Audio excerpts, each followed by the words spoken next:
The holiday party season is upon us, and if your go-to sequin dress still has lipstick on it from last year, don't worry, our next guest is here to help. Well, she's gonna show us how to clean and care for some of our favorite festive wardrobe staples. Please welcome back to the show garment care expert and director of client experience at Gibson's Cleaners, Linley McConnell. Okay. When I hear festive season, I think embellishments, I think sequins, and I think beads, and I think chains, all of these fun things. That's just my Saturday night, you know what I'm saying? How are we cleaning this stuff at home, though? Absolutely. So yeah, I love wearing the glitz and the glam in the holiday season, but they do need special care for certain things like sequins. So whenever we're approaching something with like a sequin, we always want to turn it inside out. So that's step number one. Turn it inside out. Inside out. Cool. Yeah, so the whole thing. A lot of this is going to get snagged. That's our biggest risk when it comes to a sequin.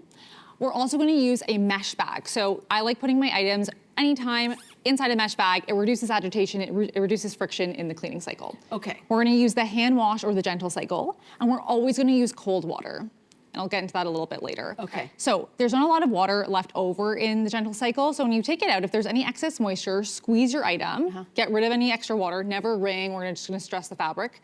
Switch it back to the right side and then lay or hang flat to dry. Okay, done. Okay, great. Okay, Easy so breezy. You're never going to obviously touch it in a dryer. You're just letting it out there. Yes. But now, will the sequins look as good as new after washing it, or are they kind of like dulled out? No, that's a great question. And you know, sequins are synthetic, they're plastic. They actually hold up pretty well in the cleaning process. What you want to avoid is hot water for anything with glitter applique or anything with like a glue adhesive stud, because that's when it starts to come apart. That's when you start to lose the glitter. So test an area, or you could always take it to a professional just for their advice. Okay, got it. Okay, so velvet is another fabric, of course, that we see during the holidays. We're both wearing it today. How should we clean and care for it? Yeah, I know. Velvet has like that amazing royal, like luxury feel. Like I absolutely love your suit today. And we always want to make sure we're protecting the pile. So that's that elevated cushioning. So whenever we're cleaning velvet for the wash process, same practice as the embellishments. We want to be flipping things inside out. We want to be using our mesh bags.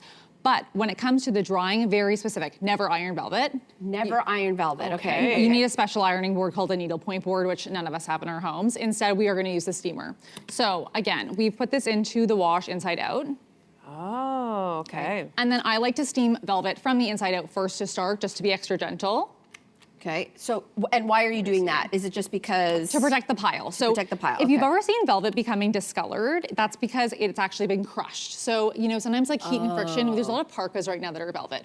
We've seen a few where there's discoloration, but it's actually the velvet has been crushed. So this steam can really bring it back to life and revive it. Oh, okay, great. Yeah, exactly. Okay, great. Yeah, good. I think she's still warming up. Yeah, I know, she's still warming up. Still warming up. That's Okay, all right. we'll leave her be. This is live television, Yeah, guys. it is, okay. Listen, I don't know about you, but I do know about you. You love a good red lipstick. I doesn't even have to be the holidays. Nope. You just love a good red lip. So if it gets on our clothes, how do we get red lipstick off our clothes? Yeah, so let's talk some holiday stains and a little fun twist. We're gonna be removing them with what you have at your bar cart at home. Oh, So okay. when it comes to our lipstick or our lipstick stain, we're gonna be using vodka, because why not? Vodka? I'm hoping vodka is on your bar cart. Okay. And I'm just gonna go in with a Q-tip to start, and we're just Can I gonna- copy? Yeah, please do. Okay, so We're gonna go in. So And right this away is you can just start to straight see that vodka? lift. You haven't diluted it or anything? No, we're just going in right away with that vodka. And you can Okay. actually It already- is lifting Yeah, right Oh my God, away. it's coming out! Yeah, no, it's fantastic. What? Okay. How does that happen? Okay, and then what? And then what? Okay, and then we would flush with water and then follow your care label. So this is kind of like a great first step, but like it's already lifting and it's a really great first step. Just grab your vodka. Oh my. Oh my God, I could do this all day. I know, you're doing a great job. Oh my gosh. Wait, I have just a quick question. Like, so you do this at this level? Can I throw it in the wash then from there and do my white load, or do you have to lift it even more? Lift it as much as possible. I would say lift as much as possible, but Mel did an amazing job here. So like, Okay. I mean, that's ready to go in the wash cycle. And I don't even drink alcohol.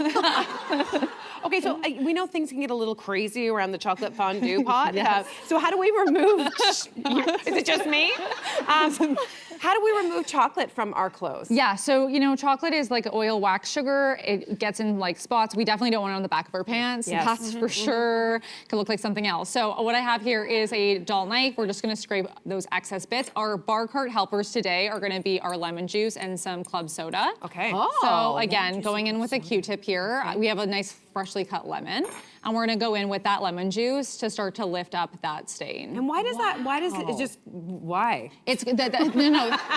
Because science? Yeah, so you can see that lifting. So the acidity actually with the lemon juice is gonna break down the oil and fats. And that's already lifting off. Oh my gosh. Yeah. Okay, so I've also heard that club soda works on red wine stains as well. Is that true? Yes, so we would flush this out with our club soda. And then, on a previous segment, we talked about white distilled vinegar for red wine. I like that because it neutralizes the pigments, but an amazing first step. Like the more you can get some water, the carbonation to lift that stain off of the item or maybe a carpet, usually that's where red wine ends up, the better. I've heard once that I was at a party and someone spilled red wine on a carpet and they said, get the white wine and throw it on top. No? Yeah. I don't know why you're wasting your wine like that, but I heard that. Wrong. I would start with the water or club soda first, and then maybe, add in your white wine or your cocktail. Let's talk about party. Okay, let's talk about another one. I just had this on my jacket this morning, candle wax stain. Okay, how did it get there? I have no idea. When it comes to candle wax, so our barcode helper is going to be our ice cube. So I put a paper towel. We have like a beautiful napkin here, kind of festive. We put a paper towel underneath because sometimes it actually transfers. So we want to make sure that gets as hard as possible with our ice cube. Okay. And then we're going to go in with our dull knife or our fingernail, and we're going to start to crack it chip it off. off. Yeah, maybe you need an Okay. ice pick. We have quite the stain here, and you're going to take it off.